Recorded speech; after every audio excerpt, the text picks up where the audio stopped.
First ఈరోజు ఆ శాఖ మంత్రిగా 33 జిల్లాలకు సంబంధించినటువంటి మా మైనార్టీ పెద్దలందరికీ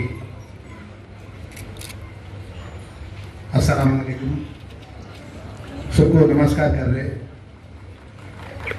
हमारा माइनॉरिटी बड़े लोग हैं सीढ़ी के ऊपर, हमारे सेक्रेटरी साहब है, हमारे ताहिर भाई, हमारा सीनियर कांग्रेस अकाडमी के हमारा काउंसिल से आके 1 घंटे बैठ के ना कैसे भी आना बोल के मेरे को हमारा बड़े भाई के जैसे बोलता है, हमारा कुतुब भाई और ताहिर भाई बोलता हमारा छोटे भाई बोलता हमारा अहमद भाई, तीनों मेरे को मिनिस्टर होने के बाद से मेरे बाजू के आप मिनिस्टर आगे जाओ ना, हमारा पीछे हमारे साथ है। फिर कुरेश भाई भी अभी तक है ही, हमारा कुरेश भाई भी है। सब मिलके जो बड़े लोग इधर हमारा फाइनेंस कॉर्पोरेशन चेयरमैन है, हमारा मजीद भाई है और बड़े लोग माइनॉरिटी लोग सब बड़े। हमारा जिंदगी, हमारा फादर का जिंदगी, हम जिंदगी क्या बोले तो हमारा बिल्ली है नेटिव प्लेस। हमारा बाजू का, हमारे घर का बाजू का माइनॉरिटी डोगरा था, घर रहता। हमारा नैना माँ है, हमारा ताता भागर माँ है। हम लोग कुछ फेस्टिवल आए तो हमारा फेस्टिवल में कुछ पकाए तो उसके घर को भेजते, उसका घर में फेस्टिवल आए तो हमारे घर को भेजते। उतना मिल के रहते पहले से जिंदगी में। ఏదైనా కూడా గొప్ప అవకాశం గౌరవ ముఖ్యమంత్రి రేవంత్ రెడ్డి గారు రాష్ట్ర క్యాబినెట్లో మైనార్టీ వెల్ఫేర్ మినిస్టర్గా, సోషల్ వెల్ఫేర్ మినిస్టర్గా, గిరిజన శాఖగా, డిజబుల్ శాఖ, ఓల్డ్ ఏజ్ మినిస్టర్గా నాకు ఒక అవకాశం ఇచ్చినారు. ఒక సామాన్యుడి కాంగ్రెస్ కార్యకర్త నేను ధర్మపురి ప్రజల యొక్క వారి యొక్క శాసన ప్రాంతంలో శాసనసభ్యుడిగా, ప్రభుత్వ విప్పుగా, ఈరోజు మైనార్టీ శాఖ మంత్రిగా ఈరోజు ఈ గొప్ప కార్యక్రమాన్ని సుమారు 173 మంది ఉర్దూ టీచర్స్కు బెస్ట్ అవార్డ్స్ రాష్ట్ర ముఖ్యమంత్రి పెద్ద రేవంత్ రెడ్డి గారి ఆధ్వర్యంలో కూడా ఒక్కొక్క బెస్ట్ టీచర్ అవార్డు ఎవరైతే టీచర్లు నగదుగా 25,000 నగదు అమౌంట్ ఇచ్చుకుంటూ ఈరోజు పెద్ద ఎత్తున ఈ కార్యక్రమాన్ని మరి కార్యరూపించాల్సి ఈ కార్యక్రమంలో ఏదైతే కష్టపడిన మా డైరెక్టర్ గారు కానీ అధికారులందరికీ కూడా మనస్ఫూర్తిగా నేను మినిస్టర్గా వారందరికీ కూడా థ్యాంక్ చెప్తున్నా. ఎందుకంటే ఇంత మంచి కార్యక్రమం ఈ రాష్ట్రానికి సంబంధించిన 30 అందరికీ కూడా మనం చేసుకుంటున్నాం. ఈరోజు ఎంటైర్ తెలంగాణ రాష్ట్రంలో 33 జిల్లాలకు సంబంధించిన మైనార్టీ టెంపుల్స్కు సంబంధించిన స్కూల్స్లో పెద్ద ఎత్తున మా జిల్లాకు సంబంధించిన విషయాలు అంటే ఉదాహరణ చెప్తున్నాను, సుమారు 90% 10th క్లాస్లో రిజల్ట్ వచ్చిన పిల్లలు అంటే మైనార్టీ చదువుల స్కూల్స్లలో, మైనార్టీ స్కూల్స్లలో చాలా పెద్ద ఎత్తున బోధన జరుగుతుంది. నేను నిష్ఠగా రోజుకు వస్తారు 10 మంది అన్న మాకు మైనార్టీ గురుకులకు సంబంధించిన దాంట్లో మేము హిందువులో మాకు సీట్ కావాలి, అడ్మిషన్స్ కావాలని అడుగుతుంటారు. ఎందుకంటే ఇక్కడ టీచింగ్ కానీ అక్కడ మైనార్టీకి సంబంధించినటువంటి టీచర్స్ ఎవరైతే ఉన్నారో మా సోదరులు కానీ ఆ టీచింగ్ చేసుకుంటారు, ఉర్దూ కానీ అనేక సబ్జెక్టులు పట్ల.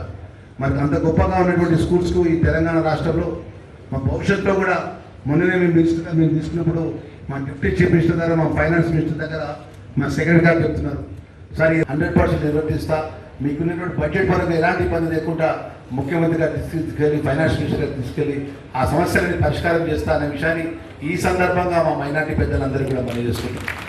మనం ముఖ్యంగా నేను ఎక్కువ మాట్లాడకుండా చాలామంది ఉర్దూ షాయర్స్ చెప్పినారు గొప్పగా, చాలా గొప్పగా. ఎందుకంటే ఉర్దూ పరంగా మనం ఈ కన్నడ వేదిక మీద చాలామంది చాలా విషయాలు మాట్లాడారు. మంత్రిగా నేను ఎక్కువ మాట్లాడకుండా ముఖ్యమైన 2 విషయాలు. ఒకటి ఏదైతే మీరు విద్యా వాలంటీర్స్ విషయంలో ప్రత్యేకంగా దానికి సంబంధించినటువంటి ఎక్కడైతే విద్యా వాలంటీర్స్ అవసరం ఉంటారో మరి నేను రాష్ట్ర బడ్జెట్ పరంగా ఏదైతే ఎక్కడైతే ఏ జిల్లాకు సంబంధించినటువంటి ఆ జిల్లా కలెక్టర్ ద్వారా ఏ మైనార్టీ గురుకుల స్కూల్స్లో విద్యా వాలంటీర్ పెట్టాల్సిన పరిస్థితి ఉంటే అక్కడటువంటి అవకాశాన్ని బట్టి ముఖ్యమంత్రి గారి దృష్టికి తీసుకెళ్ళి ఈ రాష్ట్రంలో ఉన్నటువంటి 33 జిల్లాలో కూడా రెంటెడ్ బిల్డింగ్లో ఉన్న గురుకుల పాఠశాల కానీ పర్మనెంట్ మైనార్టీ స్కూల్స్లో కానీ ఆ పిల్లలందరూ కూడా మంచి విద్యా బోధన విద్యా వాలంటీర్ల నియామకాన్ని ప్రత్యేకంగా దృష్టి పెడతామనే విషయాన్ని కూడా మనవి చేసుకుంటూ ఎక్కడ కూడా ఇబ్బంది జరగకుండా జిల్లా పరంగా కూడా. అదేవిధంగా మా తాయర్ భాయ్ చెప్తున్న జర్నలిస్ట్ రిపోర్టర్స్కు కంప్యూటర్స్ సంబంధించిన విషయంలో కూడా నేను ఏదేమైనా ఒక విషయం చెప్పదలుచుకున్నా. ప్రభుత్వం ద్వారా మంత్రిగా ఏదైతే ప్రభుత్వం ఈరోజు భారతదేశంలో secular party Congress party, Indira Gandhi అప్పటి నుంచి ఈరోజు రాహుల్ గాంధీ గారు కానీ రేవంత్ రెడ్డి గారు కానీ మైనార్టీలు అంటే కాంగ్రెస్ పార్టీ అండగా ఉంటాం. ఎప్పుడు కూడా మైనార్టీ సోదరులు అంటే మా కుటుంబం అనుకుంటారు. ఎప్పుడు కూడా మేము వేరే ఎప్పుడు అనుకోం. ఇందిరాగాంధీ కానీ రాజీవ్ గాంధీ కానీ ఈరోజు రాహుల్ గాంధీ గారు మా జాతీయ నాయకుడు గారు కానీ ఈరోజు మా ముఖ్యమంత్రి రేవంత్ రెడ్డి గారు కానీ మేము వేదికపై మేమందరం కూడా మా మైనార్టీకి సంబంధించిన వారికి ఏ విధంగా ఉపయోగపడగలుగుతాం, జిల్లాలో కానీ మా ప్రాంతంలో కానీ అనేకటువంటి సమస్యలు ఈద్గా సంబంధించిన విషయాలు వస్తాయి కొంతమంది. मेरी मुराद है आज जनाब ताहिर बिन हमदान साहब सदर तेलंगाना उर्दू एकेडमी से मैं डबल गुजारिश करूंगा कि वो हमें किताब से नवाजें।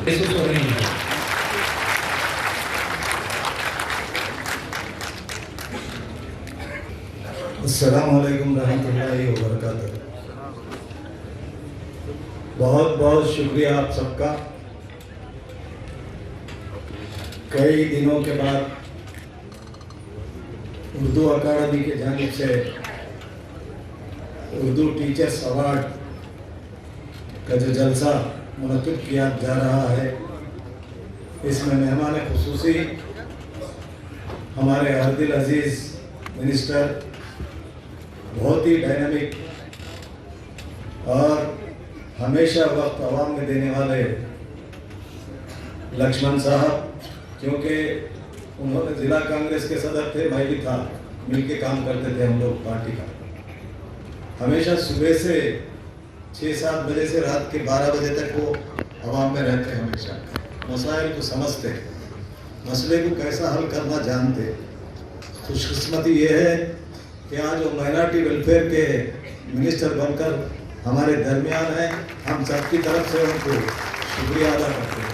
वैसे ही एक जर्नलिस्ट अपनी दिल की धड़कन की आवाज़ आवाम तक पहुंचाने की जिम्मेदारी लेकर उसमें अच्छाई से अच्छा है, बुराई से बुरा है बोलने वाले माजिद भाई, और हमारे सेक्रेटरी साहब शफीउल्लाह साहब, मैं जो पूछने वाला था उन्होंने बता दिया आप सबको। मिनिस्टर साहब के साथ हम बैठकर उर्दू के मसले को, उर्दू के टीचरों के मसले को, जो विद्या वॉलंटियर के मसले को, जो डीएससी के मसले को मिनिस्टर साहब के साथ बैठकर हम ये काम पूरा करेंगे बोल के हुकूमत के जिम्मेदार अहदेदार जो वादा करे, इंशाअल्लाह हम हुकूमत की तरफ से उनके साथ रहकर मिनिस्टर साहब के साथ के हम पूरी कोशिश करेंगे कि, क्योंकि होनहार नौजवान तेलंगाना रियासत के चीफ मिनिस्टर रेवंत रेड्डी साहब कोडंगल की टीचर जो बात करते हुए कहे कि हमारे स्कूल का उन्होंने जो दौरा किया उस वक्त वहाँ का माहौल समझे, वहाँ के मसाइल समझे, उसको हल करने की कोशिश जो हमारे चीफ मिनिस्टर साहब करे। हमें उम्मीद है कोडंगल का ही नहीं, सारे तेलंगाना के 33 ज़िलों में Urdu medium school, Urdu medium में जो स्टूडेंट्स है, स्ट्रेंथ है, उनको पढ़ाने के लिए, टीचर्स की डीएससी के लिए जो भी कोशिश हम लोग पूछ रहे सीएम साहब के, हमारे मिनिस्टर साहब, हमारे सीएम साहब बिल्कुल वो पूरा करेंगे बोल के हमें उम्मीद है। लेकिन मैं आपसे अदबन गुजारिश करता हूँ, आपका ताउन इसमें रहना ज़रूरी है।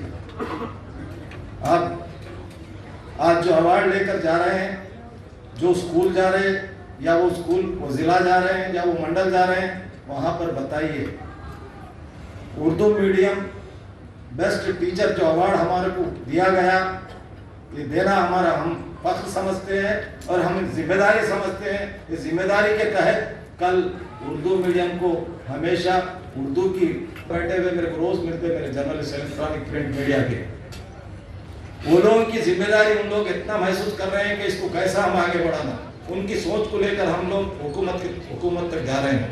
लिहाजा मैं आपका भी शुक्रिया अदा करता हूँ इलेक्ट्रॉनिक प्रिंट मीडिया का। लेकिन एक बात मिनिस्टर साहब से कहना चाहता हूँ, उर्दू विद्या वॉलंटियर के लिए सारे तेलंगाना में तकरीबन एक 300 ऐसे स्लम एरिया के स्कूल्स हैं जहाँ पर 10-15% लोग एजुकेशन से महरूम होते जा रहे हैं। वहाँ पर विद्या वॉलंटियर स्कूल तेलुगु मीडियम से है, हमारे लोग तेलुगु मीडियम स्कूल में नहीं जाते। वहाँ पर बाजूगी एक उर्दू मीडियम फर्स्ट क्लास से लेकर 5th क्लास तक अगर आप एक विद्या वॉलंटियर को दिया 20-25 बच्चों को उसमें पढ़ाने के लिए कोशिश होगी। 300 मैं ऑलरेडी हुकूमत में बात दे के आया हूँ, मेरे साथ दिए अजमत भाई और उबैद भाई, सीएम साहब को उनको रिप्रेजेंटेशन दिए। शफीउल्लाह साहब से पहले जो तफसीर इकबाल साहब थे उनके नोटिस में भी ये है। लिहाजा ये हुआ तो मैं ये समझ रहा हूँ कि गांव जितना शहर में है उतने गांव में भी स्लम एरियाज बहुत है, वहाँ पर भी उर्दू पढ़ने वाले हैं। ये बात इसलिए कह रहा हूँ कि 2 मरतबा मैं जिला परिषद मेंबर था, जिला परिषद वाइस चेयरमैन था, जिला परिषद चेयरमैन था।